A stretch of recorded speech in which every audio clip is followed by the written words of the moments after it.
Hey, welcome in to Friday Night Show with Hafeman Bros. And Ben finally figured out what was going on with his computer and got his mic working again. Because it wasn't the mic, it was the setting. Just right, the setting. Is it working? Right? Is it working? Is it working? Yeah. Is it working? Is it I don't working? know that. I don't know that I want to hear you this loud, but I can. Is it too loud? No, I cranked it to 100. That's perfect. Here's the other dumb thing. So apparently, the other day I did check it. Okay. And I did change the sound microphone to 100, but apparently, when I plugged in the new microphone, it has its own setting. Oh. So when I checked it again today, it was at low, and I was like, "What the crap?" And then I went back in, and then, sure enough, there was two microphones, and I had to click the other microphone, and then the regular microphone on the computer was 100%, and the microphone, this one, was apparently default setting 30%. Who the heck defaults it at 30%? That's the dumbest thing I've ever heard. You do 100%. Matter of fact, a lot of people say you do 110%, which is impossible, but that's what people say you do. So why the hell would you have the default setting at 30%? It makes no damn sense. I'm gonna blame a Microsoft update. Did you have an update recently? I have an update I'm supposed to be doing. That's in the thing, and it says I'm maybe supposed to that's shut the down and reset it. Because you didn't do that. And then once I do it, it'll go back to 30 again, and I'll have to freaking fix it again. I don't trust updates. I don't know if it was my update or if it's some random weird thing that's requesting it. I don't have a lot of trust in the world, so I don't trust anything. I don't trust phone calls. I don't trust emails. I don't trust freaking updates. I don't trust nothing. You know what you should trust? You should trust Delta Beer Lab. Delta Beer Lab, Amber Ale tonight. Delta Beer Lab. Hey, David's out there. What's up, David? David, how we doing? He's in here. Good evening, David. Appreciate you coming on. Appreciate your great questions. Hey, I clipped a couple of things out from last week's show because we had so many. I felt we had some really good moments last week. Now, I know the whole show maybe not great, but we had some really good moments, I felt. Truthful moments. I hope David feels that way. Truthful. And you had some funnier ones, but was strongly stated. Almost as good as your best man speech at my wedding. Not quite that good, but that was damn really good. Damn near as good. Do we have that on video anywhere? Because that was the best speech. I don't think so. That was before cell phone videos and all that. I mean, we're old. That was the greatest speech in the history of all speeches. A legendary best man speech, no doubt. Yes.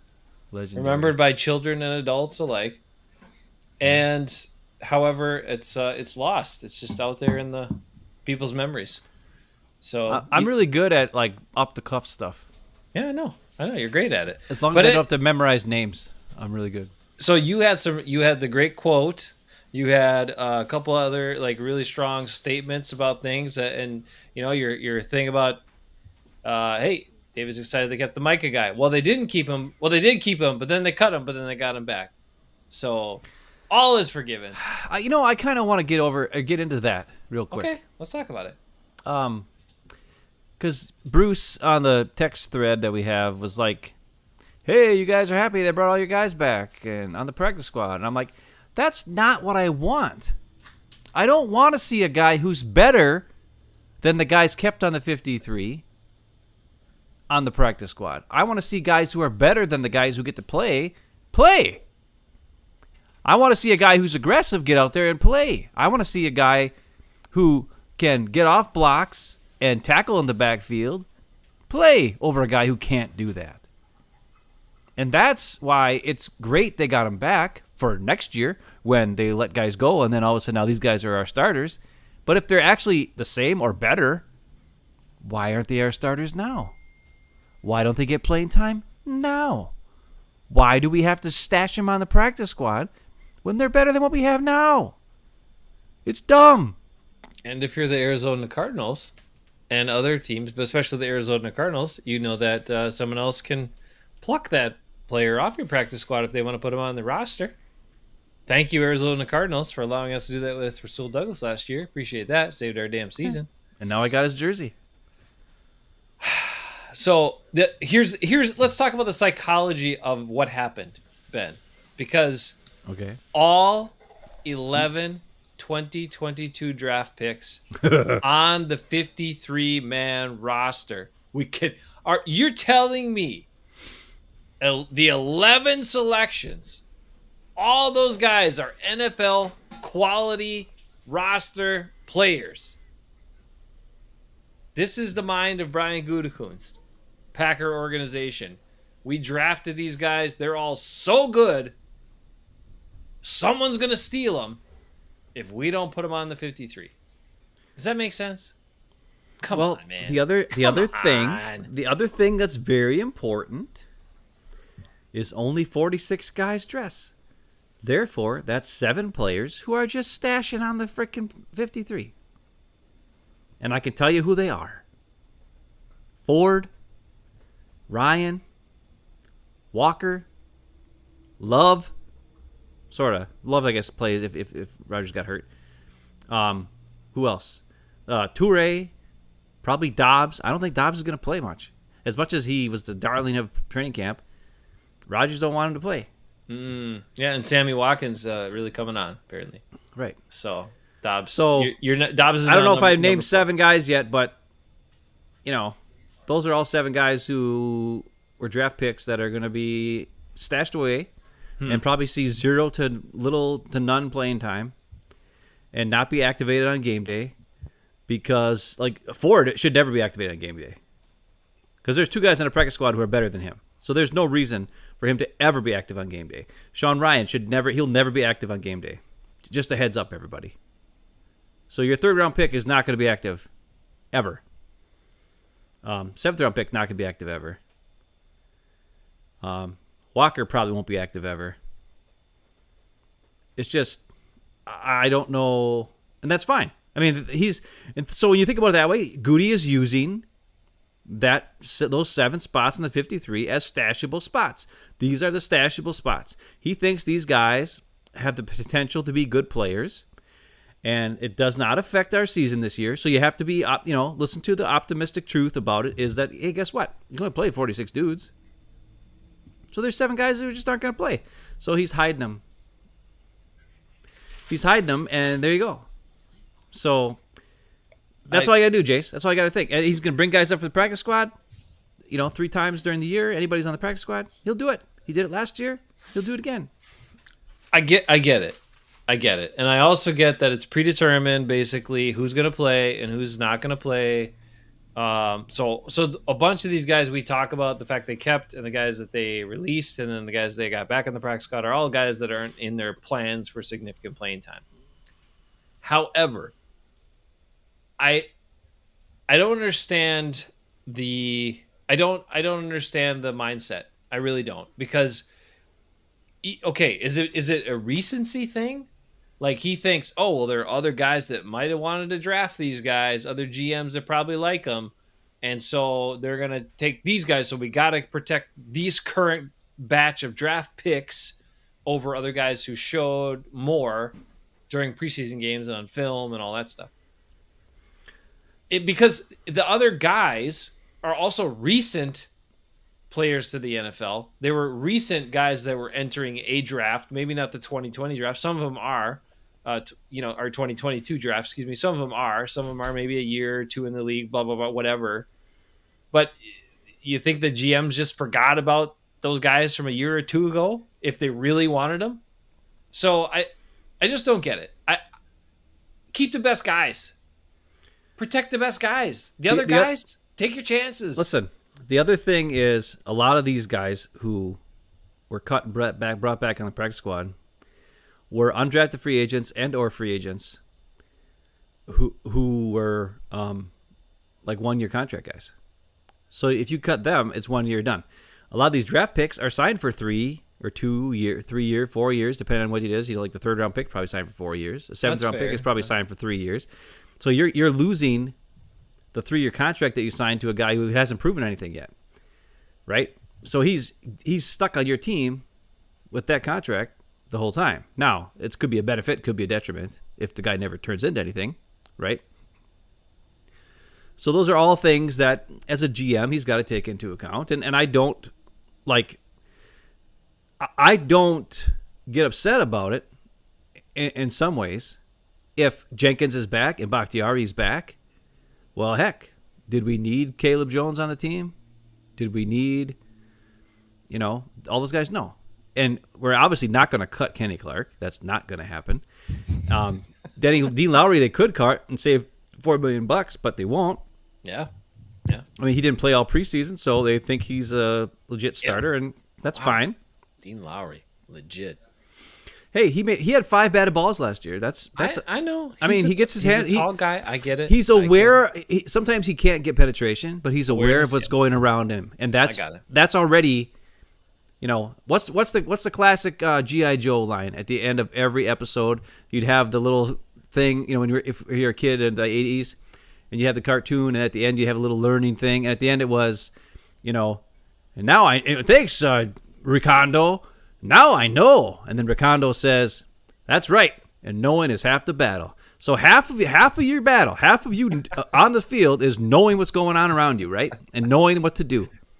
So Dean Lowry is already 50% better than Zadarius Smith, just like that, because he actually has awareness of what's going on around him.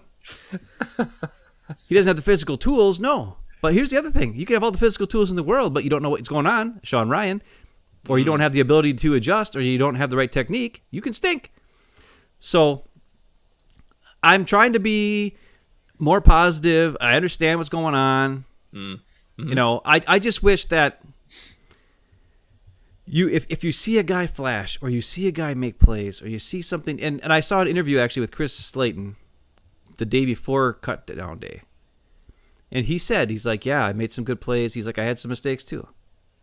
He's like, I've been through this. I know what's up. I kind of know what's going on and it's happened to me a bunch. So it's nothing new, but he's like, I feel good. I feel like I've done a lot of good things, but I did make some mistakes as well.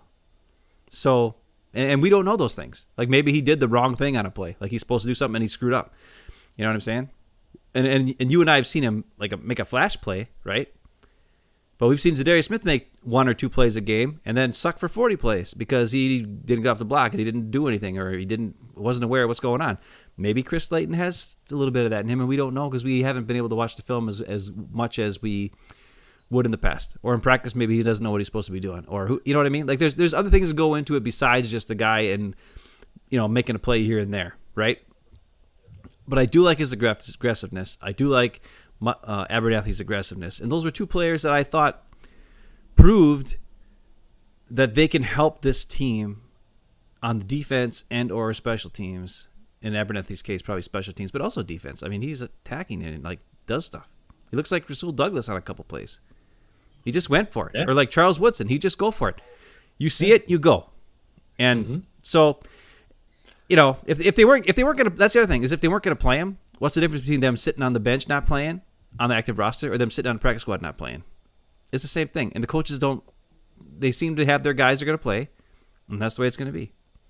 Yeah, that's the unfortunate part. The thing I noticed, I mean, a couple of those guys that stood out with Abernathy, Slayton, stuff like that, is yes, they made some plays, impactful plays, but I also saw pretty damn consistent effort. Yeah. And that's, I mean, guys playing fast, guys playing with effort, that usually wins. How many times have we seen guys play tentative and or guys that play hard one play like Z and then take a bunch of plays off? So effort, I mean, it's like I tell my kids all the time, effort and attitude. You go with those 2 things, I don't care what grades you get at school. If you tell me you gave it your best effort and you went with a good attitude, I'm fine with whatever the results are. We live with them. So those are I put high value on effort and high value on attitude.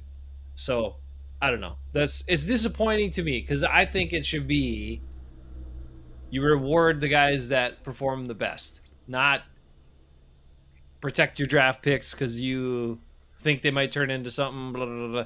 And the same thing is, I did not realize the other part. The other part I didn't realize how few guys are claimed and have been claimed in recent years on waivers. 30, On 33 players got claimed.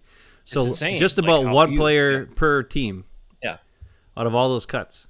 And then our guy was Ty Summers that got claimed. Right. And six of them went to six of them went to the Bears. So that tells you right there how good the Bears roster is apparently. That they had to pick up 6 guys just to fill it out. But I was surprised the Bears didn't pick up any of our guys, to be honest. I'm surprised they didn't take Juwan Winfrey when he was out there. I was too. I really thought that was where Winfrey was going to end up. But he's back. Yeah. P squad guy. Well, anyway, okay, so that's kind of that. David had a question a while ago about will Cobb and Sammy make it to the middle of the season? It's a good question. They're old. They've had injury problems. I think they'll both be injured at some point during the year and probably come back and here and there. And Rogers was on McAfee today, and I watched it because I love pain apparently. And so, but he said, these guys need to become players, and it might not happen until week 17. And he's like, we're hoping it happens like week 3, that they get it and they're ready to go and they know what's going on. And part of it is that, right? Like these guys probably aren't ready yet to play and produce right away. But Sammy and Cobb and Alan Lazard can hold down the fort until the more talented young guys can pick it up and learn what the hell's going on. And I totally get that, and I'm okay with that. I get it. But what I don't want to see is if the team has trouble moving the ball, if guys are dropping passes, if Sammy Watkins drops passes all the time, if Randall Cobb doesn't get open or gets abused at the line of scrimmage and can't get off the ball off his initial route, and then therefore is not in the right spot, and then there's nobody for Rodgers to throw the ball to because he expected him to be there, and he only looked at him just like he would only look at Devontae on 3rd and 4, and then Cobb doesn't get open on 3rd and 4, and the next thing you know, we're punting 9 times in a row. I want to see a change in personnel on the field. Like, let's do it. Okay, we don't have a Devontae Adams who's going to soak up every target anymore. So if we have a guy who's not producing, who is a veteran, who we think is something or whatever, but he's dropping balls or he's not getting off the ball or he's screwing up or whatever the case is, let's get some guys in there. Let's get, the young guys in there who can at least scare somebody. And that's the other part that's really scary. We haven't seen anything. We don't know what these guys can do. They haven't played anybody. So they might suck. They might be awesome for all I know. Who the hell knows? It is hard to jump into full speed game action and expect to be. I don't know. That one's, and I get it. You can't win. And Fleur's talked about it a bunch. You're wrong if a guy gets hurt. You're wrong if you don't play him and then they look sluggish coming out of the gate. I'll just say it's hard to simulate full speed game speed. Yeah, it just is. So we'll see what happens. I mean, just like Eka says, we'll see. We can make all the points we want to make, but we'll see. The other thing is, even in the playoffs last year, right? We brought back Jair. We brought back Bakhtiari the game before. We brought back Zadarius Smith. Well, these guys didn't play in how long? And it's almost like the same as just, this is your first action all this time.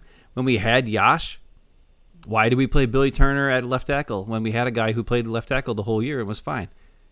Why did we bring Jair back and play in the slot when he couldn't cover a guy, when we had a guy in Shannon Sullivan and, who was doing fine there? Who was actually pretty decent at getting in the way of dudes. He wasn't great.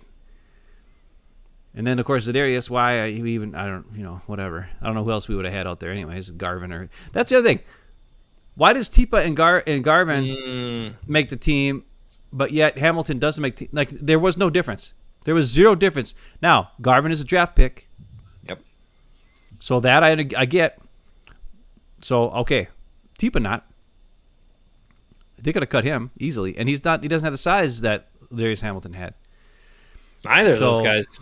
Well, Garvin's pretty close, but he's also Garvin's 250 something. right. But he's slower, and he just doesn't. He's not aggressive. He just seems kind of. I don't know.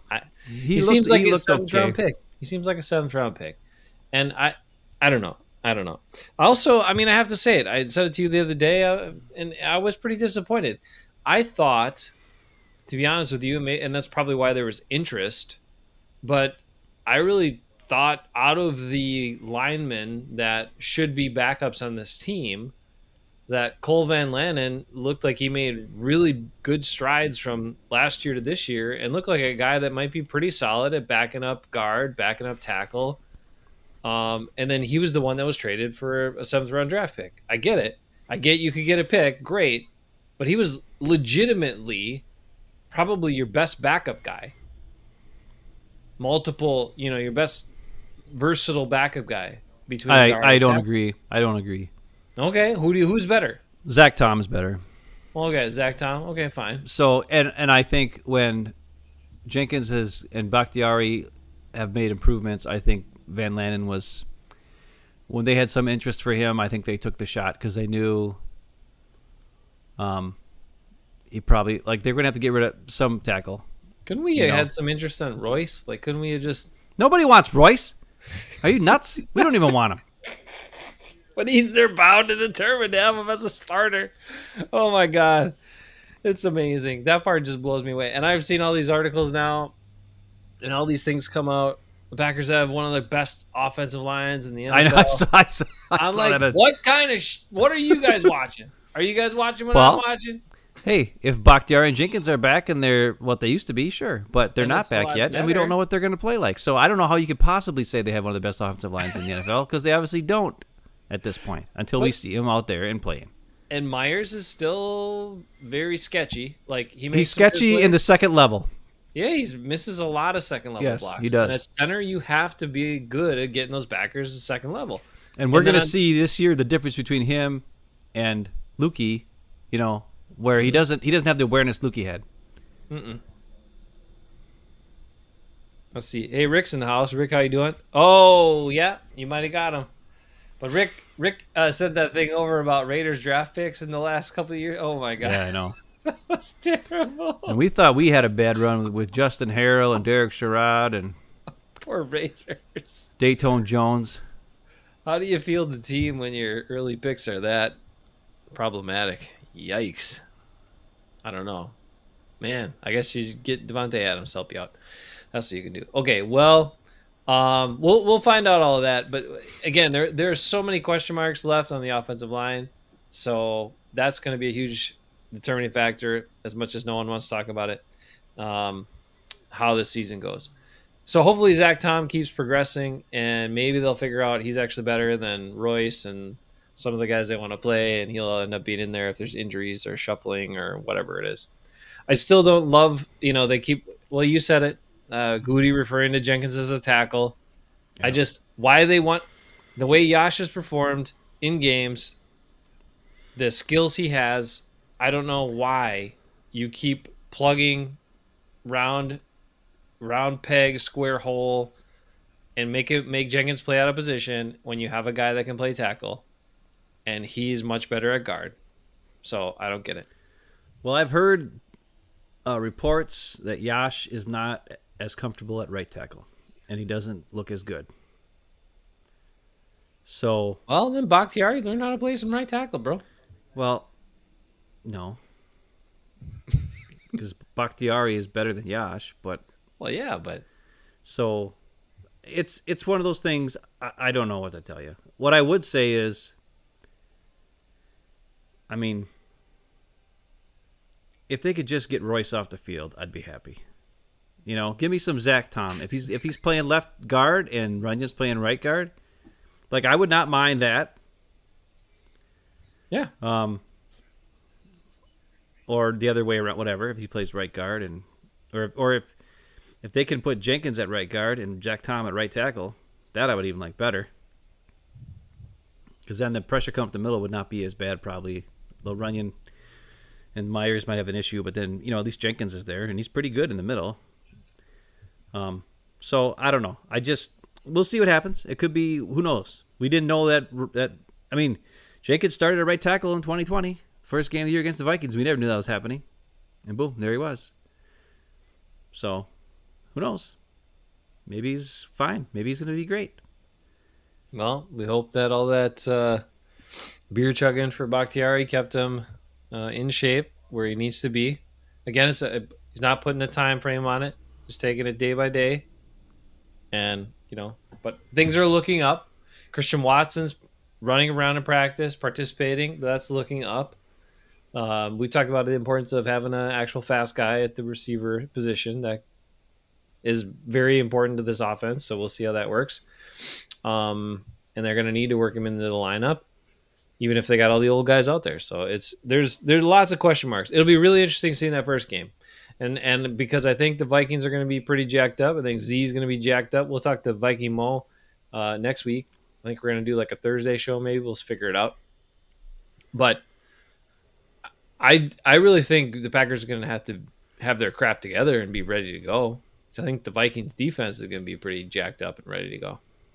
You don't think so? The Vikings are taking it easy too? It's not they're taking it easy. I just don't know what they're going to... I don't think they can cover him. Okay. I mean, I don't know. We'll see what happens. If their pass rush is good, you don't have to cover long. We don't know what to expect from the Vikings. They got a whole new coach. They got a whole new defense coordinator. They got a new head coach. They got a whole new system. They've gone from a 4-3 to a 3-4. Like that's the other thing I want to know. Like, what is Daniil Hunter playing? Is he playing a skinny, tall defensive lineman, or is he playing an outside linebacker who can't cover anybody like Zadarius Smith? Like, what are they doing with him? Like, it's weird. Or are they doing the Packer 3-4 that's really a 4-2-5? Like, you know what I'm saying? Like, I don't know. But we don't know what to expect. And LaFleur said that in his press conference on Monday. He was like, I don't know, Vikings, I don't know what the hell they're doing. Who the hell knows? We don't know. That's why they probably signed that tight end from the Vikings on the practice squad. They're probably grilling him and trying to figure out as much stuff as they can from him about, hey, what did they do? How did they line up? What did you go up against on the defense? What's their offensive sets look like? Because I think pretty sure they understand what the offense is going to be like. So they're probably grilling him about what he saw in the defense, number one defense. Who knows? I don't know. When it comes to Lee, he's got a question here. Hey, Lee, what's up? Good to see you. Lee says, I don't know if I'm put that up there about the tight ends and offensive line. Yeah, he's surprised there was no trades or pickups for tight end or outside linebacker. Tunyon has looked pretty good, I guess. So maybe he's back for week 1. I know LaFleur loves DeGuara. Rodgers mentioned him the other day again. And as far as outside linebacker, I don't know if there's anybody out there who can help. You know, like who's that much better than the guys we have. There isn't like a superstar out there that they're willing to pay for, or who they can afford. Maybe I don't know what their cap space is, but Goody likes to have at least a little bit of wiggle room there so that he can make maybe a trade later on. Like Lee's saying, maybe later on in the year. But I was not as surprised about that. I was surprised that they picked up that safety, but apparently he's like special teams monster, Ford, Rudy Ford or whatever. So if he's the special teams monster, awesome, because guess what? They suck. They sucked in the preseason. Big Sakia and 2 of his freaking assistants, highest paid coaches in special teams in the whole NFL, and their special teams look like dog crap all preseason. I blame Rick. Rick, you got some explaining to do on that. What's going on with that? Well, it's this obvious. Guy was going to be your head coach. What's going on? Well, also, the Raiders obviously can't draft worth the crap. Their first-round picks are terrible, so I'm sure their later-round picks are terrible. And we getting all these guys from the Raiders to be on our team. Maybe they're not that good. I don't know. It makes a David good point. sees. Yeah, David, it's a team we have. Dang it, David! Don't be talking like common sense on this show. This isn't a show about common sense. Look, it is, and the team has, I think, enough pieces, especially if the defense can be dominant. But part of it is the coaching decisions to play the right pieces, and that's going to be And this guy right here, not this guy, and not this guy, but this guy should not be on the field. He just should not be on the field. He's terrible. He's terrible in the preseason. He's terrible in the regular season. He's terrible in the playoffs. He's just terrible. So just Hey, no. Stop. He pancaked the great Kenny Clark. I understand. I understand. And and I watched that playback because I wanted to be like, how did it happen again? You know how it happened? Kenny Clark's not fast enough. He tripped over his own feet and fell down, and then Royce just jumped on him and made it look like he pancaked him. But it's because Kenny Clark had zero. He couldn't keep up with Royce's lateral movement, and he tripped and fell.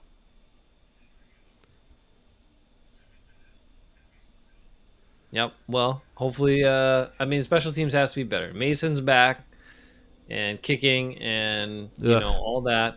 They got him. He's supposed, at least he's got experience in Lambeau and with the weather and the other stuff. Anybody that's new to it will not be quite that same. Well, I don't know. I don't know how much of a factor it is. I've never kicked a football that far in my life anyway, so what the hell do I know? But either way, Mason's been around. He should not be surprised by any condition things or any weird stuff like that, and hopefully he'll make field goals, whether they go wobbly, dobbly, or they go straight. I don't care. I just want them to relinquish kickoffs so we actually don't have to cover kicks, because most teams don't have to cover kicks. The Packers do, and you get 55-yard kick returns. That's not great. That's another thing that was brought up by Andy Herman. He was like, when that Ahmed guy or whatever his name was, when he was kicking the ball out of the end zone, and there wasn't an issue with special teams returns because they couldn't return it. But with Mason Crosby, he can't even get into the damn end zone because he's such a wuss. So there are going to be a bunch of returns, which is going to put more pressure on the special teams again. I don't know. That's a hard one because it's basically to the point. The NFL created the rules to basically eliminate kick returns. Yet the Packers still got to cover them. It just doesn't. It's mind blowing, man. It's just so weird to me. It's so. All right, weird. David wants to be positive. Let's go. All right, David. What do we got? He's saying that Reed looks awesome, and you are correct, sir. Now he didn't play in the preseason, but when we were at practice, Jaron Reed as well. Whatever, I don't know. I never know how to say his name. Well, they mispronounced his name for a while. They call him Jaron for a long time. It's Jaron. Whatever. Like Darren, but with a J. Gotcha. All I know is he's good. So don't care how you pronounce his name as long as he's good. We didn't see much of him either, but he should be good. We're excited. Look, the defensive line. Let's look at the picture here. A couple of years ago, defensive line was weak. Yeah. Right now, this defensive line is one of the strengths of the team. It is. So that's why we should see more big guy lineups right now, which also means the Packers should not get shredded against the run like they have in past years. The other thing I like is the middle of the defense is tight and strong. Mm-hmm. For the last 10 years, the Packers' middle of the defense has been its weakest point. Yep. We've had good edge rushers, we've had good corners, and then the safety, Clinton Puke, and Blake Martinez, average, and Kenny Clark, slow, and nobody else around him in the middle. And then, we had great pass rushers, but you just attack the middle, and it doesn't matter. So we couldn't cover tight ends, all this kind of stuff. Now, we got a good defensive line. We got such good defensive line. We got two guys sitting on a practice squad who should be on a team. Are rangy and with long arms and can just get in passing lanes and screw everything up. That's pretty good. Amos is really good. Savage, but Rasul Douglas is playing the nickel spot, the star spot. So, hey. That's a lot of good guys in the middle. I'm liking it. Yeah. So I don't see us having as much of an issue against the run, number one, covering tight ends, number two, getting beat out of the slot, number three. Now, there could be a problem. I know I've heard in practice, Rasul sometimes gets beat to the outside on slants, or not slants, but like out routes and stuff like that, because he's looking to the quarterback. And like Randall Cobb has got him a couple times. So, I don't know. Maybe Douglas isn't the best at the start. I don't know. We'll see what happens. But will other teams be able to figure that out? Probably not. They're probably too dumb. So we'll be fine. The easiest thing to do for offensive linemen too, especially if they struggle pass blocking or whatever, is to run the ball more and run the ball more consistently, and that helps everything get in the rhythm. We've seen that be the case. You got two running backs in physical primes pretty much at this point, and you got to use them. And if they use them, and the creativity, there's a number of plays that people what I mentioned last week. JT O'Sullivan, the quarterback school, right? He showed different plays and showed the how some of the motion and some of the movement will just create all kinds of confusion for the defense, right? And that's kind of why they do what they do. That's why they do so much motion. And Rodgers hates it all. Yep. Rodgers hates that part of it. Yep. One to identify like whether it's man or zone, and then the other part to like screw the defense up and be like, oh crap, if it is man, wait a minute, who's covering this guy? Or wait, if it's zone, what are we doing here? Because now they shifted, and now we're kind of do we just cover our area of the field, or do we adjust because they got more guys on this side? And if you take a look at that, it's also the other thing that can be pointed out is what type of personnel are you running, because they don't know what your your formation is going to be. They don't know how you're going to align these players you have on the field. But if you have Aaron Jones and AJ Dillon on the field at the same time, and you have two tight ends, you're going to have more linebackers, less defensive backs. And then if you take a guy like Aaron Jones, all of a sudden you split him out, or you move him to the slot, or you go single back with Dillon, who's going to cover Aaron Jones? Who lines up to cover him? And if it's a linebacker, well, you got a great advantage there. Then do something that's going to help get the ball to Aaron Jones. Or if that linebacker pulls out and now they're soft in the middle, then run it with A.J. Dillon. Like, football can be really simple, and the Packers can be creating advantages for their team with just the simple things about who do they have on the field, what personnel are they playing, forcing the defense to match that personnel, and then going with unique formations and placing those pieces, those chess pieces in certain spots by making the defense adjust to that, and then take advantage. We've got a really smart quarterback with all this experience. Take advantage of the soft spot. You should be able to do it. And that'll help your offensive line too. So anyway, those are things I expect to see. Earlier in the comments, I think it was David said something about Amari Rodgers being used more. I got something that I think is going to happen, David. I don't think Amari Rodgers will be active.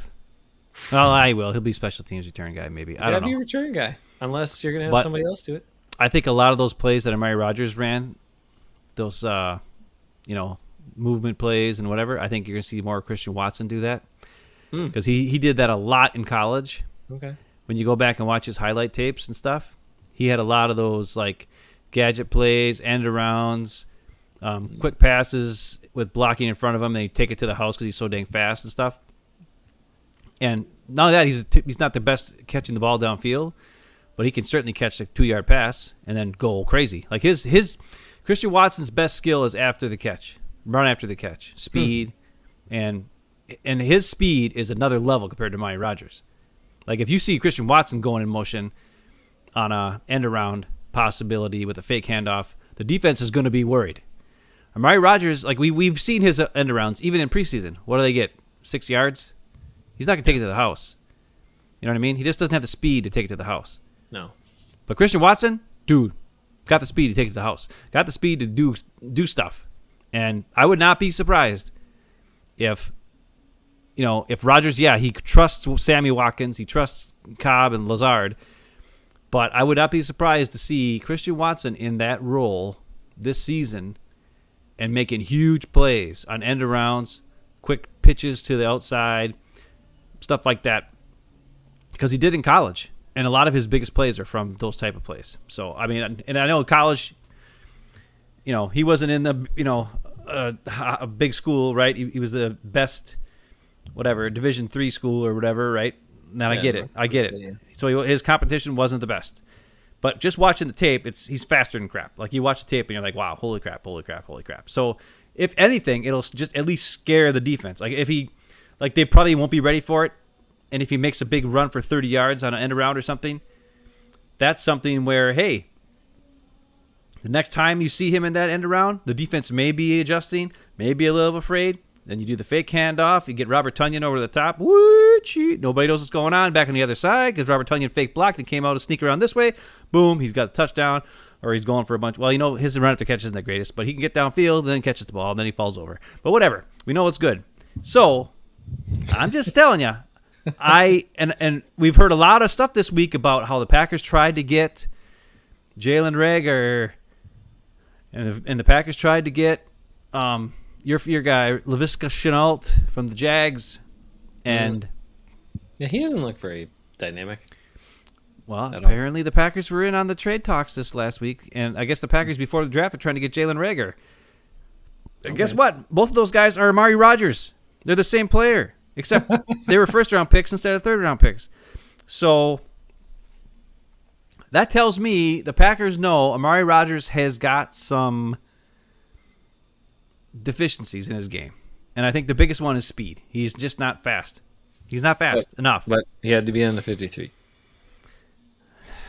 Well, I know he's a third-round pick. Can't cut a third-round pick. Third-round pick, dude. I guess, Second-year guy and his third-round pick. They still got 2 more years after this on his contract that they have. And it's like, why would you cut that and then lose that? I don't know. I don't know what's better. I don't know if it's like cap-wise and team-wise, if like these, rookie contracts are better financially than the cheapo 1-year, undrafted guy contracts or whatever, but whatever. It's fine. Amari Rodgers has made some improvements. He has limitations. He looks more comfortable catching punts. He's got pretty good vision. He's pretty shifty. He's decent breaking tackle guy. He's not going to be dynamic. Okay. And that's fine. I'm just saying from watching, if Christian Watson's fully healthy, yeah, on the turf at the Viking Stadium, I just think he could put some fear in the defense for the Vikings. Use his speed, use his abilities, just to be out there. Mm-hmm. Because even Aaron Rodgers mentioned it this week. I don't know if he was. I think it was on Pat when I watched the Pat McAfee thing. He said he's like the guy is just. He looks different. Like when he's out there, like he's moving. He's got long strides and he gets from here to there quicker than everybody else on the same amount of steps. So that's something that can be interesting. And why do you have to have a 5'9" gadget guy? Why can't you have a 6'5" gadget guy who's got just as much speed and just as much stuff? I don't know. I think it would work just fine. Plus, god dang it, we traded 2 second-round picks to get this guy. Let's go. Hey, Brandy, thanks for joining. Thanks for David for spreading the word. Looks like Brandy's here, and yeah, I mean, we saw them attack the middle of the defense last year. MVS had big games against the Vikings. Hopefully, Christian Watson can replicate that. He's kind of the MVS 2.0. Amari, we'll see. I think to start the season, Ben, especially since Watson had the injury early on, I think, Amari Rodgers is going to be the guy in that role most of the time early on in the season. Now, hopefully that grows into Watson because he can be more dynamic. But hopefully they also utilize Watson to stretch the field right away against the Vikings because it will change things.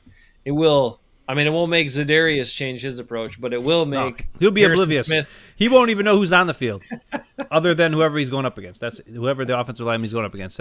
He'll be, where's Royce? And he'll line up in front of Royce. He'll tell everybody to move around. I got Royce. Everybody, I got him. That much he knows. He's not dumb. No. He just is not aware. That's his thing. All right, so. We'll get into more of some of that Viking stuff next week. We got a whole nother week to talk about it. Let's talk about some things happening this week real quick. Number one, Morgan Burnett retires a Pat. Was anybody else super jacked about that one? I mean, it's fine. He's okay. He was never like that. It's just the Packers seemed to make a big deal about that, and it was kind of like, well, he's fine. I don't want to be. I thought he was retired. I didn't. I thought he was retired too. I mean, he was fine, but again, I didn't think anybody to make a big deal about it. Well, it's like I said to you yesterday on the phone, like Goody goes up to his first press conference and he's like, "Does anybody before we get started about the roster, does anybody have any questions about Morgan Burnett?" And there was crickets for a couple seconds. And then Wes Hodkowitz asked, because he works for the team, so he's like, "I better ask a question." Nobody's asking anything about Morgan Burnett. So he was like, "Hey, Morgan Burnett." And then Goody was like, "Oh yeah, Morgan Burnett. He was just, he's kind of like Darren Sharper, where we weren't sure what we were gonna, he could have been a corner, he could have been he was one of those guys who he just did whatever we asked him to do, blah blah blah." And then he's like, "Any other questions for Morgan Burnett, or about Morgan Burnett coming back?" And then there was like 15 seconds of complete crickets, and then they're like, "Okay, well, I guess we'll move on." Yeah, because it's an afterthought. I'm sorry. He wasn't even like, I'm not saying he's a bad guy or a bad player, but I said this to you yesterday on the phone. I think Charlie Pepper was a better safety than Morgan Burnett. Mm. And nobody gave two craps about Charlie Pepper when he left. No. I'm sorry. He's just not, he wasn't, he was, I told you, he's the AJ Hawk of safeties. Sure. He was good. He knew what he was supposed to do. But he never did anything that made you go, "Oh man, Morgan Burnett!" Wah! No, it never happened. He didn't make a play. He just was a guy who did the guy caught the ball, and then he tackled him, and guess what? It was a first down, and the defense didn't get off the field. Yeah. Right. He didn't break the pass up. He didn't pick off the ball. He didn't collision course mess up a play on 3rd down and 2 and run in there like Micah Hyde and pick it off and go back for a touch. He didn't make plays. And he's a great guy. He's an awesome, cool guy. He's a great teammate. That's what they said. Great teammate, Okay, awesome. average. Great teammate, average player. But That's it. he's not one of the guys I would think if Mike Daniels came back and signed a 1-day contract and retired a Packer, that would mean more. Because he was also a dynamic personality. That's the other thing. Yeah. Morgan Burnett didn't say anything. It's a weird guy to do. You know what I mean? He wasn't beloved by the fans. He didn't have a whole I don't know. It's just a weird. It's weird. That's all I'm gonna say. And I don't want to And I know it sounds like I'm just crapping on the guy, and I'm not. He's a good player. He was fine. He was an average player, good guy. Yeah. It'd be like it's like, I hate to say it, but he's like William Henderson. Okay. He was a little more impactful than William Henderson. Yeah, you're right. You know what? He was more impactful than William Henderson because William Henderson sucked. Just ask Dorsey Levens. When Dorsey Levens ran out of a single backfield, he had 7 yards per carry. And then when he ran out of the freaking I formation with stupid William Henderson in front of him, he had 2 yards per carry. And then his average was 5. Or 4.5. Why is that? Go back and watch the freaking film. Freaking William Henderson sucked. I'll go down in history and say William Henderson sucks. I hated him, and he sucked, and he was terrible. And he never deserved to switch from 30 to 33. He should have never switched to 33. They should have never let him happen. But Doug got cut or left the team and went to the Carolina Panthers, and then all of a sudden William Henderson's number 33. Why? Should have kept 30. He didn't deserve to wear that 33. And then we got Micah Hyde and Aaron Jones later who wear 33. Much better than William Henderson ever wear 33. Come on. And Doug Evans, 33. And Keith Woodside, 33. Way better 33s. I think Keith Woodside was 33. I can't remember exactly, but I think he was. Way better 33s than William Henderson. Morgan Burnett was on the Packers for 8 years. I didn't realize it was Wow, that long. 8 years? That's the thing. I don't even know. I thought it was 4 years. And he also was on the team. He was drafted in 2010, so he was on the Super Bowl team. But he was hurt. But yeah, or he wasn't playing or whatever. Well, he wasn't playing because it was Mike. Yeah. It was Nick Collins and Charlie Pepper who started the Super Bowl. Yeah. So he probably got hurt. He's probably one of the 15 guys on IR or whatever it was that year, right? Him and Nick Barnett, and or it might have just been because he was rookie and they never played rookies ever. They just still never. It's like but he was a higher pick, wasn't he? 3rd round or something, 2nd round. Yeah, he was sixth safety selected in that year. He was in a 4th round pick, so not surprising he wasn't. Well, Charlie Pepper was a no-round pick, so off a practice squad of some other team. And I'm sorry. No. Let's see. They Packers. Let's see. Selected in the 3rd round. 3rd round. You're right. 71st pick. Sorry, there was some trading here to get that 71st pick. That's what happened. I was trying to read. Although he had a 4.51 40-yard dash, that's faster than I thought he was. That's not fast for a line for a safety. Well, it's faster than I thought he was. Oh, okay. Well, But whatever. That's fine. Okay, so Morgan Burnett. Happy retirement. yeah, it's great. Mike Daniels retires. I want to see him back at Packers. Oh my When God. he retires. That would be awesome. And then, I'll go. I don't know if I'll go, but I'll go. I'll get press passes, and we'll go. just Mike for his D press conference, Mike, are you kidding me? Mike that'd be D pretty with good. I'd it'd be pretty good. we could ask him a question. I'll pay whatever I gotta pay to go see Mike D in a press conference, and you'll know he'll sit there forever too. He'll stay as long as people are asking him questions, and he'll be funny and he'll be freaking entertaining. Like, you'll want to stay there for an hour or 30 minutes or whatever. Like, some of these guys, when they do the closing press conference, you're like, God, can we end this already? But Mike D, hell no. I want to hear that as long as he'll talk. He's awesome. All right. I'll say one thing. Like Brandy's saying, everybody was hurt in that Super Bowl run. It's the exact reason for why I get so mad about these guys in the practice squad now. We would have never known Desmond Bishop was as good as he was had Nick Barnett not gotten hurt.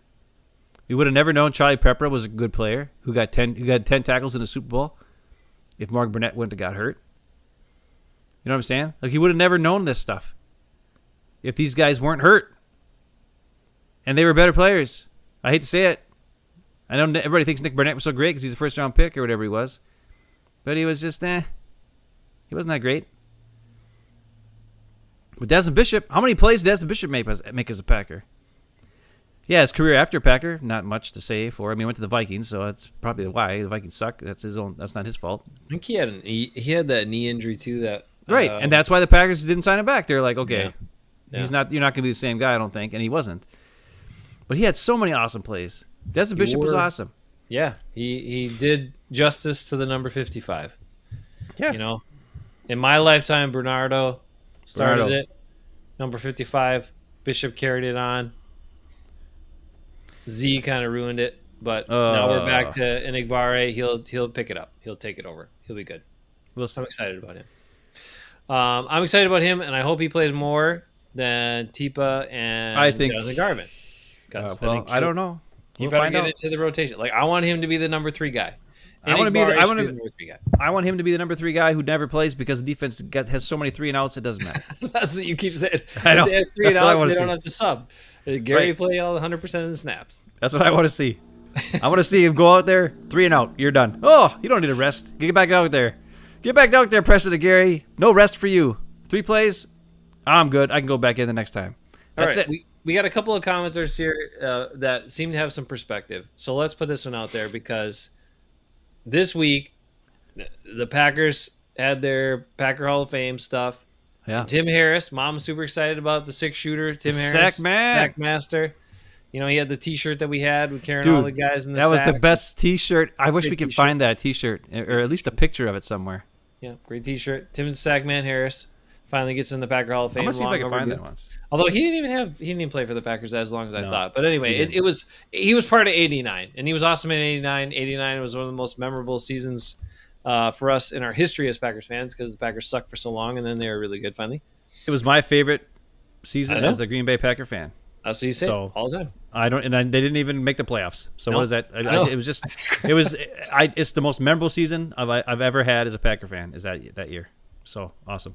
So congrats to Tim Harris, and he had dunked on the rim at Algoma High School.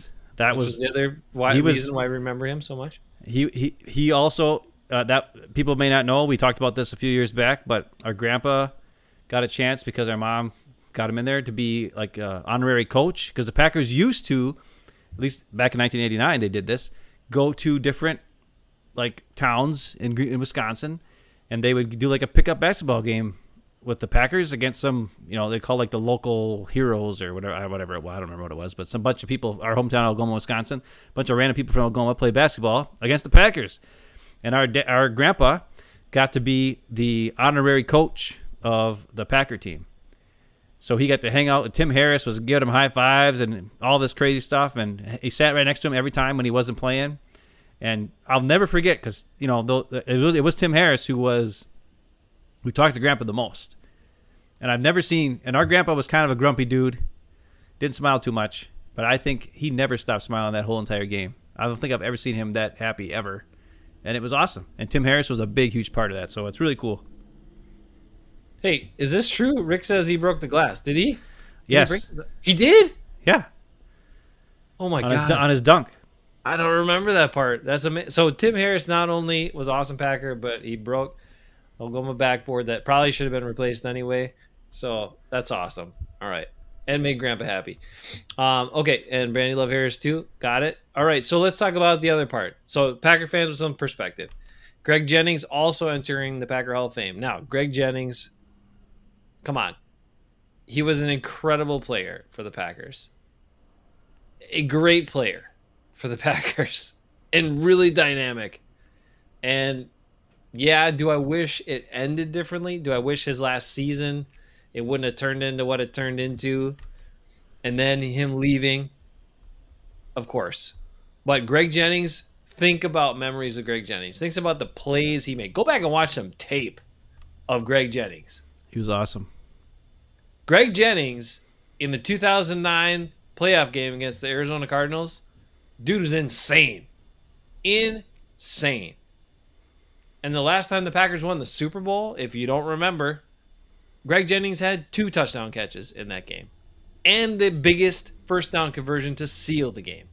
Those 3 plays, all Greg Jennings. And the second touchdown, he went to the sideline and told everybody, hey, they're not covering me when we go to the corner. So let's throw this corner route. It's going to be wide open.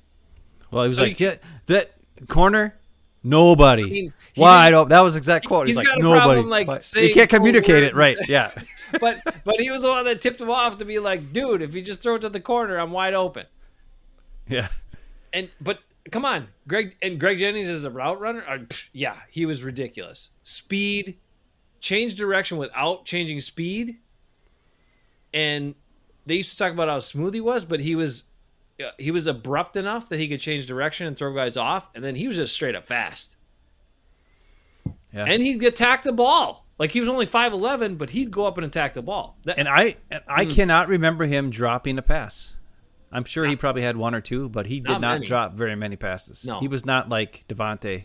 I'm going to keep bringing up Devontae. I'm sorry. Well, and listen. It just bothers me when somebody... I saw an interview with Devontae real quick. I compared some stats between Devontae and Greg Jennings. It's not even close, dude. Don't even get started on it. Well, if you look at yardage per and you look at the opportunities, so fewer opportunities for Jennings and what he produced in those opportunities, pretty damn impressive. All right, well, what do you got? I'm just saying overall. But what I wanted to say about Jennings is that, okay, it's been a long time. We forgive and forget some things. And Jennings was mostly had his problem with Rodgers, not the Packers per se, but basically Rodgers, right? And he said some things publicly, fine, whatever, okay. But we forgive and forget. We forgive and forget Brett Favre. Brett Favre purposely went to the Vikings to stick it to the Packers. Right. Like, he retired multiple times just so he could get to the Vikings to play the Packers and do that, right? So, and he's welcome back and all celebrated. Like, come on. Greg Jennings was a great Packer. Give him his due. He deserves to be in the Packers Hall of Fame, and he deserves to be remembered in a very good light by Packers fans. And there were a bunch of people crapping on him. No, win against the family. We'll never forget. We'll never forget. I'm like, come on, people. Anybody who does that is dumb. Anybody who does that is dumb. Because Greg Jennings never attacked the Packers. He was upset. He was only upset. Yeah, that freaking overtime win. Yeah, that was amazing. But his beef was with zero. Show zero's thing. His beef was with the front office and Rodgers. They gave up on him. He got hurt. And then they didn't even offer him a contract, and they told him, we're not going to offer you a contract. And so then he didn't want to play because he was still kind of hurt. So then fans were like, why isn't he playing? Why isn't he out there? And he wasn't getting as many snaps, and and at the time Randall Cobb was there, and he had James Jones and Jordy, and he was just like, listen, if you guys aren't going to give me an extension, I'm not going to hurt myself more and then ruin my chances of getting paid after the season's done. And if you're going to be mad at Jennings for that, well, then you should be mad at every other Packer who wants to be the highest paid at their position, which is what happened with Kenny Clark, Dave Bakhtiari, Jair Alexander, Aaron Rodgers, and Devontae Adams. And why they eventually traded him was because they wouldn't give him the contract either. And he got mad, and he demanded a trade instead of getting paid, even though the Packers were offering him the money. Now, I'm glad they traded him, but what I'm saying is, it's the same dang crap. They never extended Devontae. They had plenty of opportunities to do so, and then finally when they came to him, after it was 2 years of him waiting for them to do it, he got pissed and said, I don't want to be here anymore. What's the difference between that and Greg Jennings, who wanted to be here? He never wanted to leave. He never wanted to leave. And if you remember, the transition from Favre to Rodgers, Greg Jennings backed up Rodgers. He did Greg back Jennings him up. Publicly came out and backed him up many times early And on. Double D did not. No, And Double D is loved by everyone. And I love Double D, so I'm not going to crap on him at all. But I'm just saying he had Double a loyalty D, to Favre and right. did not like Rodgers that much. Well, not that he didn't like him. He just never backed him ever. Where Jennings was the sole voice that calmed fans down. Because I don't know if anybody remembers, but when that transition happened, everybody was having a heart attack, and Greg Jennings was like, he's pretty good. Like, he can make some throws, man. He gets me the ball, too. And, hey. And he was the guy who had a lot of success with Favre for a couple years, and he had a whole lot of success with Rodgers for a couple years. And not many guys could say that they've done that. Matter of fact, nobody. Because even Double D was pretty good for his first couple of years with 2009, 2010. I mean, if you go back and watch that Eagles game, 2010 Eagles game, playoff game, Double D saved that freaking game. Him and James Stark saved that son of a gun, as well as Tramon Williams. But we're not going to get into all that. Of course, Tramon. Yeah, Tramon. Well, Tramon's Hall of Fame, Packer Hall of Fame. He should be in there right now. He should have been in there as soon as he retired. They should have just walked him all right from the field right to the Hall of Fame. Here you go, Tramon. Hall of Fame, Packer Hall of Fame. Tramon, you're the man. Tramon is the man. Look, it was really disappointing to read some of that stuff because I'm like, dumb. Greg Jennings come on. Like, he was super good for the Packers.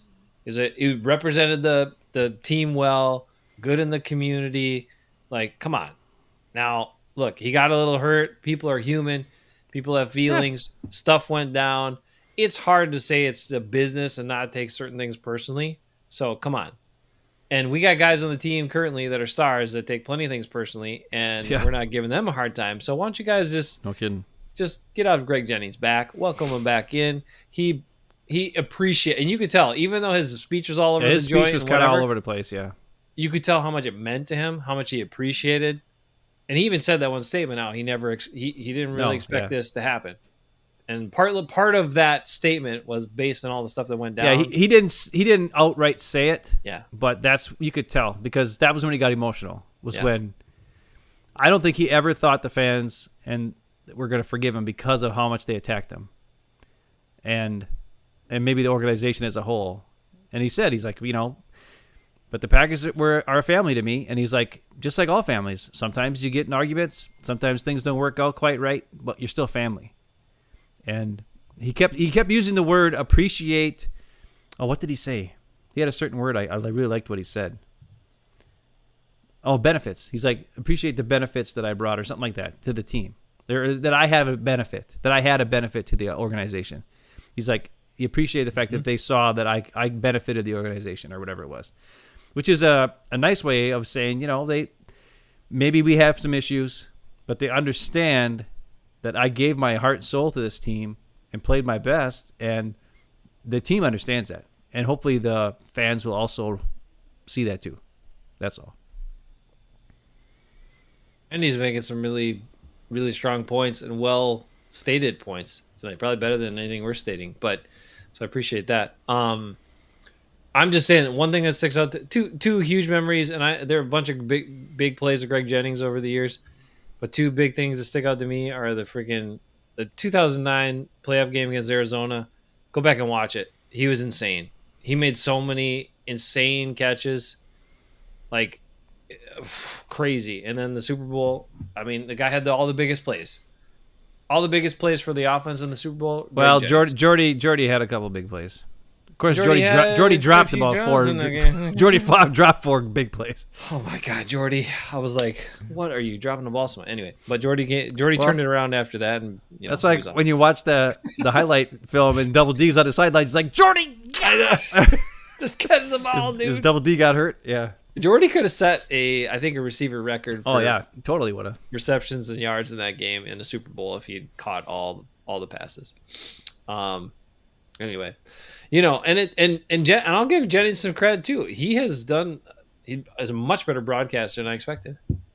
Like he does okay. He does pretty well during the games as a color analyst. He's way better than John Kuhn, I'll tell you that.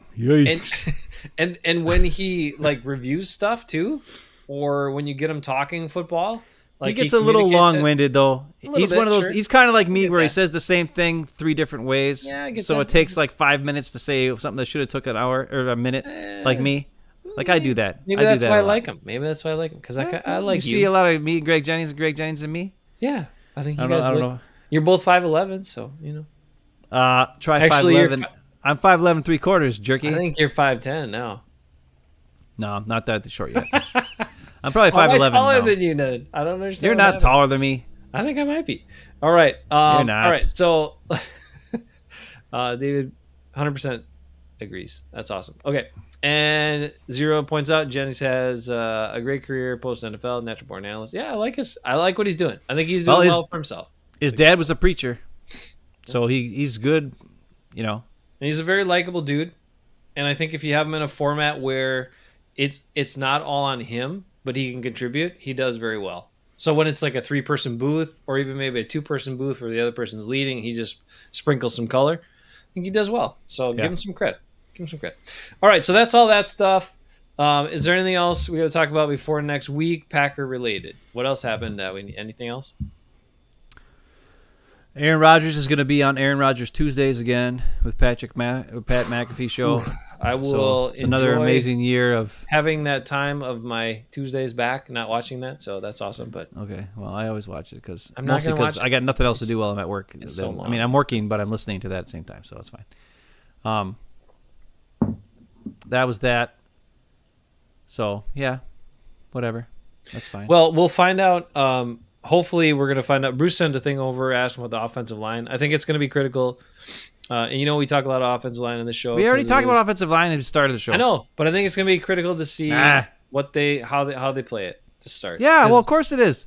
Because the Vikings aren't going to, the Vikings are going to be formidable, and especially the pass rush, I think. And so the Lions, we'll see what they do. I don't know. Is Jenkins ready to go? Is Bakhtiari ready to go? We'll find out.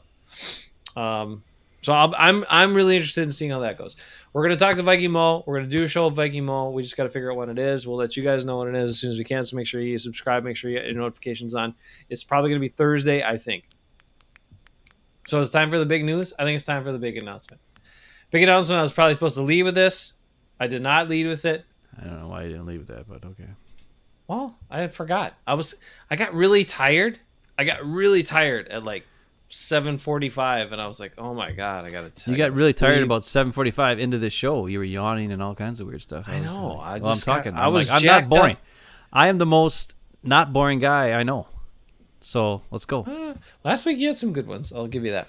I have a lot of good ones. I did make you laugh a couple times, and that's because you said the Packers are gonna. You called TJ Rubley or whatever. I was like, what? That's just no.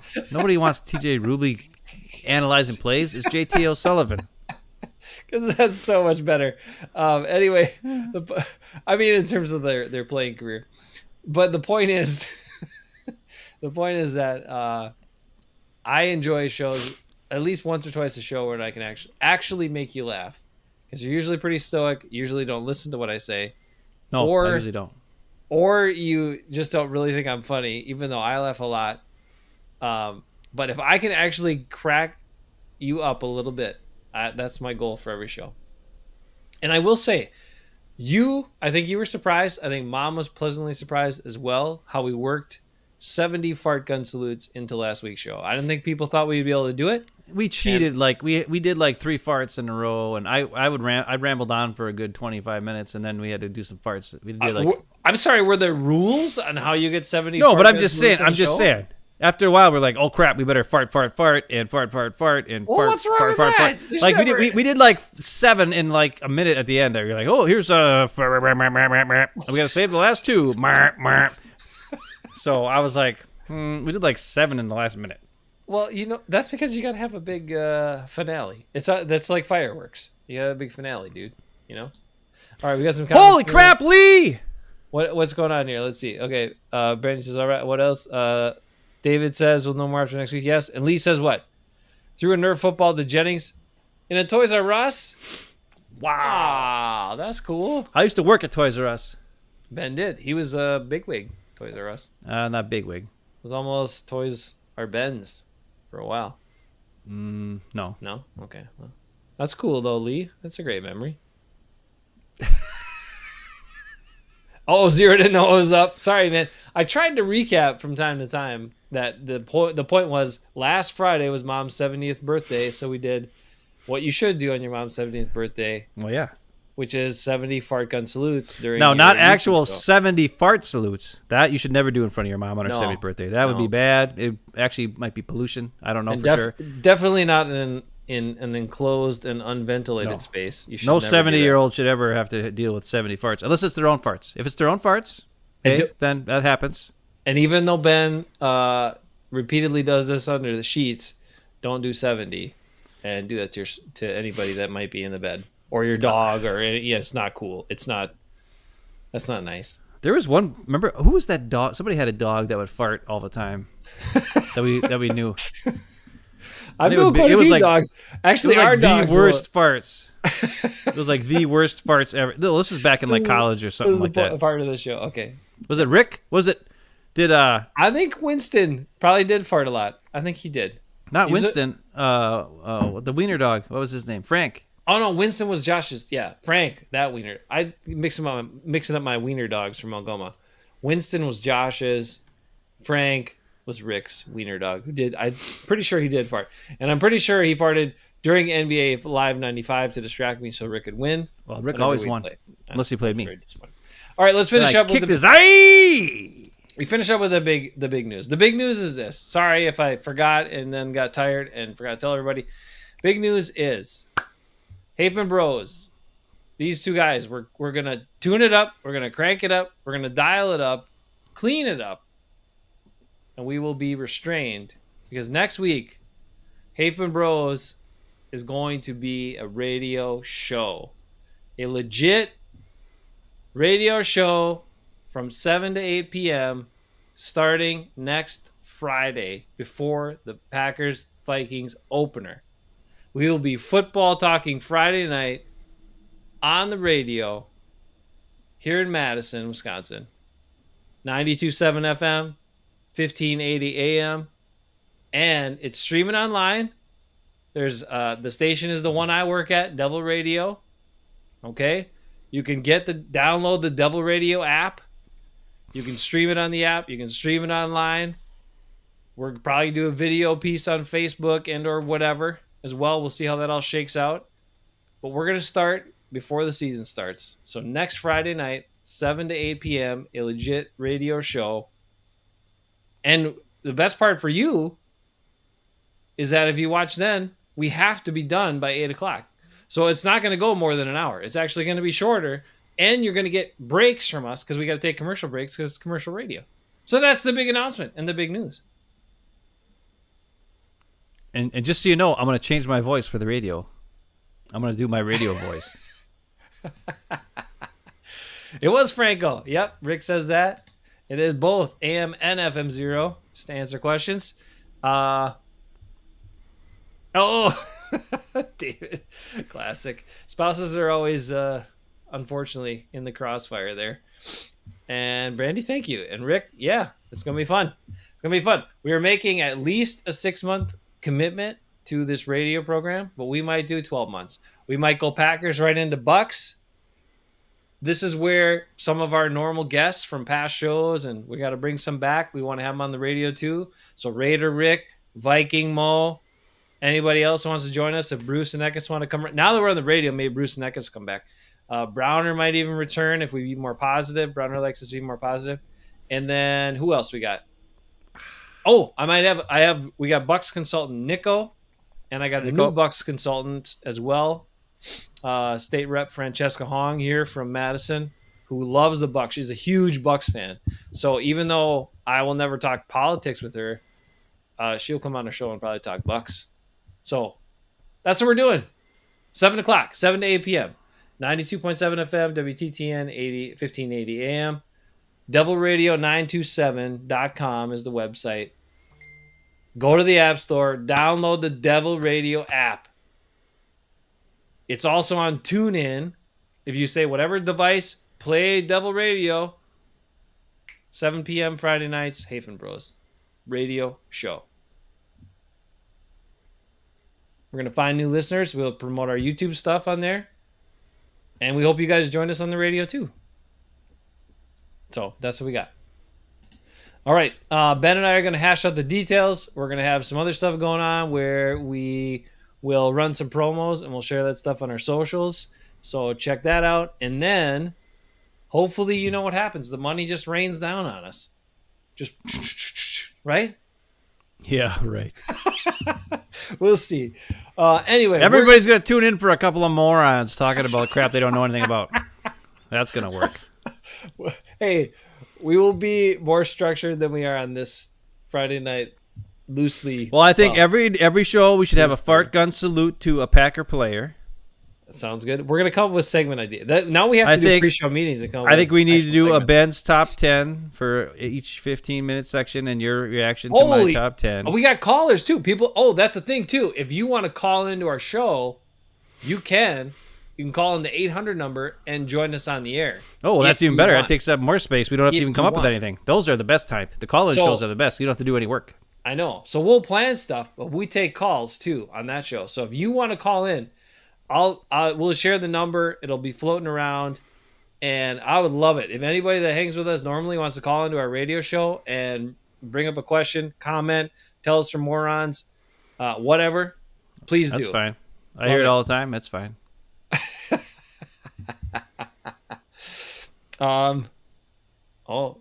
Thanks, Rick. Maybe we can be as good as rambling morons on other networks. We try. But we'll see. We'll see what happens from it. It's an opportunity for us to reach more people in a different format. It's also an opportunity for us to hopefully bring more people to what we're doing here.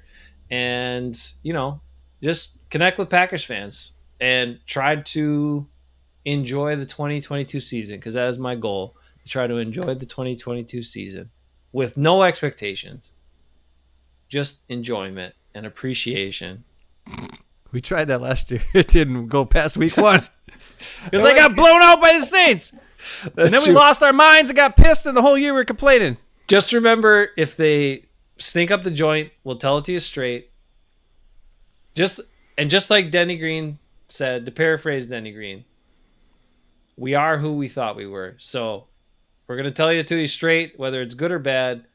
We'll try to look at the positives as much as possible, but damn it, if they suck sometimes, or if Royce is stinking up the joint, we're going to tell you, he's stinking up the joint. Need to get his ass out and put somebody else in there. Zach Tom. Right? Yeah. Okay. Yeah. Well, that sounds good. Hey, David likes it how we are. Appreciate you, David, very much. Also, always appreciate you guys' comments and your questions and you hanging out. And sometimes dropping like historical knowledge on us. Because again, Ben and I were like Packers fans starting in the late 70s going into the 80s. So pre that stuff, we know some of the big history stuff, but not a lot. I don't remember much until 89. I mean... Right. Me too. I mean, I remember... Remember Lynn Dickey a little bit. Lynn Dickey and James Lofton and John Jefferson was my favorite. Paul Kaufman, all those kind of guys, and John Anderson and blah, blah, blah, blah, blah. Eddie Lee Ivory, remember that Eddie name? Lee Ivory, yeah. Mark Lee at corner. I remember some of those guys. But I also remember, who was maybe Mom will remember this. Who was the guy? We remember the bald Mark Murphy. Bald Mark Murphy, yes, who played safety, yes. There was a guy who played safety. It was like Billy Joel something or other. It was during the strike, and he was the only player. I think he was the only player they kept on the team after the players came back. He played 3 games. The Billy Joe guy was the quarterback during the strike year. No, he was like a safety. No, There's a guy who was a linebacker. No, sure he was the quarterback. He wasn't the quarterback. He wasn't. Billy Joe. Yeah, the Billy Joe. Maybe they had multiple Billy Joes. It was replacement players. I don't know who they were, but there was a Billy Joe player that played quarterback for the replacement guys. There was one guy who made the team after they came back again. Yeah, right.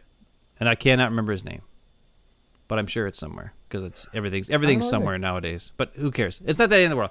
All I know is this. That's all I know. 1989 was the year of awesomeness. Well, that's what set you up to be a Packer fan for life. 1989. Yeah, and that's why you love Mikowski as much as you did. The other thing, but Matt Hasselbeck is still the greatest Packer quarterback of all time, even though he never played. It's really good and a great dude and super smart. I mean, we don't need to get into all that. But the other point I wanted to say about that old Packer stuff from the 80s into the 90s and all of that, there's a lot of newer fans that have only known mostly winning. But Ben and I knew the crap that came before the winning. Yeah. So we have an appreciation for the winning. But at the same time, look, there's some awesome players in there, but we don't know all of it. So we need you guys' help. We need your help too. There's one other thing I was going to plug in there, but I can't remember now, so we'll just let it go. My brain's kind of all over the joint. Anyway, we'll be more focused. We'll have some segments. Hopefully get some cool calls from people. If you want to call in, we'll share the number. Look for our social, subscribe. Check it out next Friday, the first ever Hafeman Bros on the radio. I don't know what we'll call it yet. We'll see. And we might not be doing a Friday show after that. Because Ben can't handle it. We'll be doing a Thursday or a Saturday show with Viking Mo. So there will not be a 9 o'clock Friday show next week. There'll be a 7 to 8 o'clock show on the radio.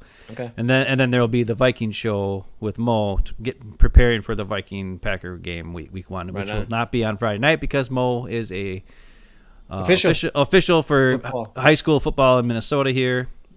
So because of that, he can't do it on a Friday night. So yeah. He wears his stripes on Friday nights. That's his Friday nights in the fall or officiating high school football. So, but we need Viking Mo. We gotta give him a hard time. You guys know that if you ever watch the shows with Viking Mo, he laughs at us most of the time, which is helpful.